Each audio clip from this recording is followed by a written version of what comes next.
국민의힘 한동훈 경선 후보 캠프 로고가 박힌 특보 위촉장. 서울 지역 정책특보로 위촉한다며 한동훈 후보의 직인이 찍혀 있습니다.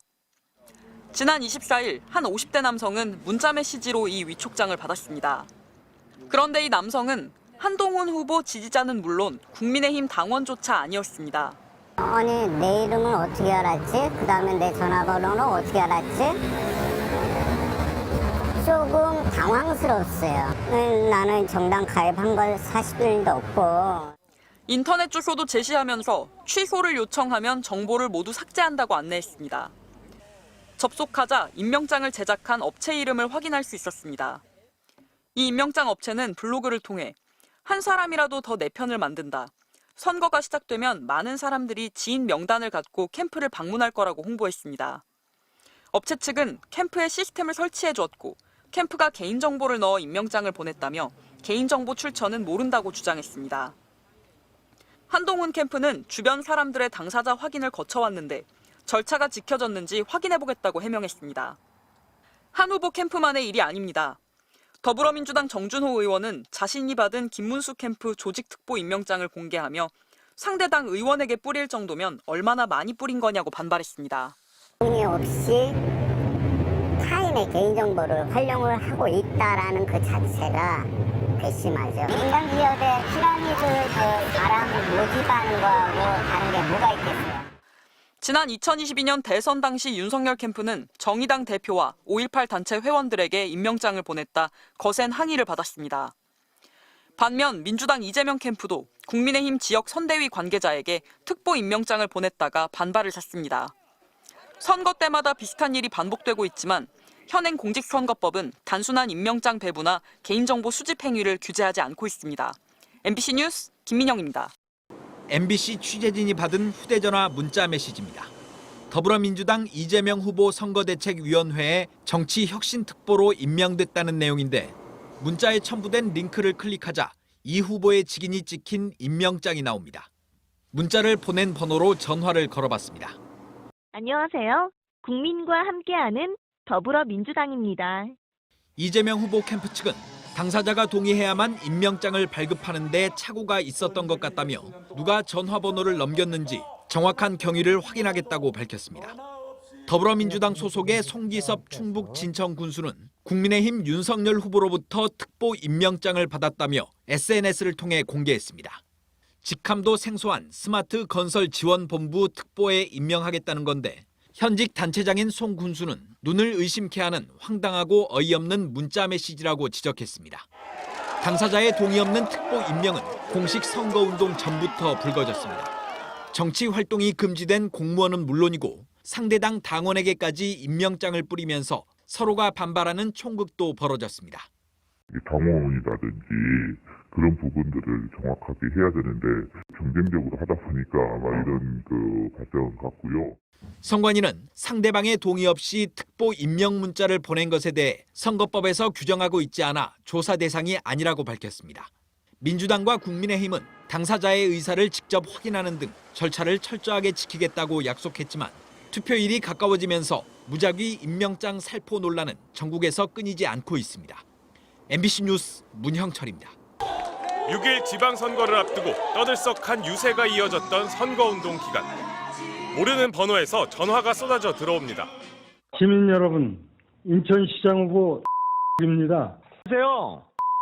수원시장 후보입니다. 6월 1일은 수원의 미래를 출마 후보들의 목소리가 담긴 자동 전화입니다. 진짜 바쁘고 막 그럴 때 이게 벨 울리면은 장갑 벗고 뭐 이게 받아보면 아유 그냥 짜증나니까 끊는 거죠. 현행법상 자동 전화로 지지를 호소하는 행위는 불법입니다. 그래서 잘 들어보면 투표에 참여해달라는 내용에 자신의 이름만 슬쩍 언급합니다. 선거법을 교묘히 피해가며 전화를 남발하는 겁니다.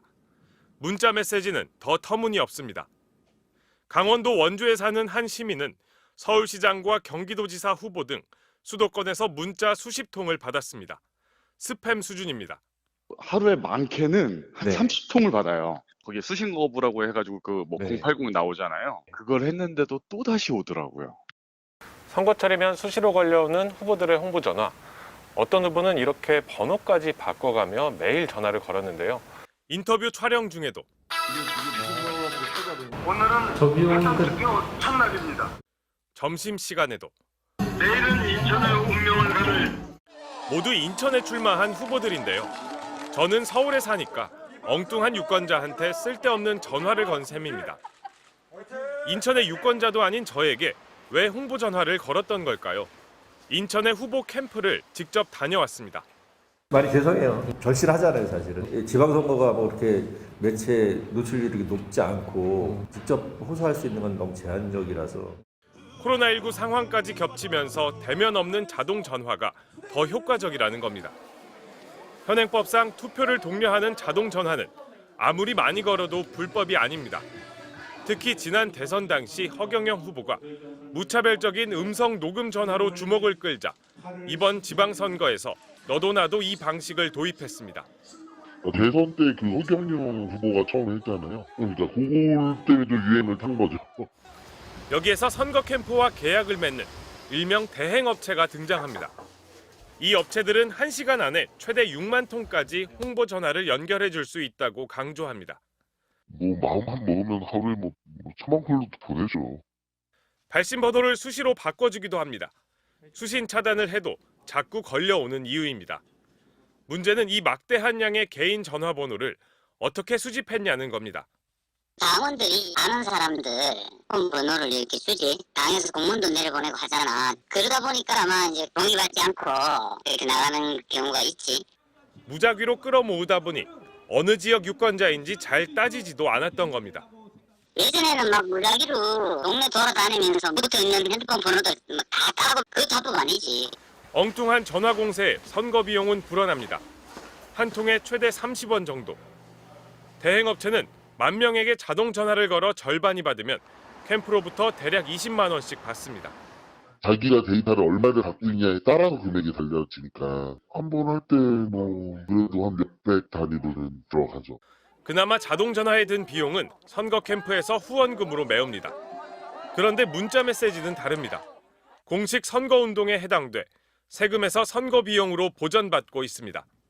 후보자들이 선거운동의 자유와 정치적 표현의 자유를 확대하면서 시민 불편을 줄일 수 있는 방안에 대해서 국회 입법 정책적으로 논의가 필요할 것으로 보고 있습니다. 자신을 어떻게든 알려야 하는 절박한 후보들. 하지만 도를 넘는 스팸 전화와 메시지가 득표에 얼마나 도움이 됐을지 알 수 없는 일입니다.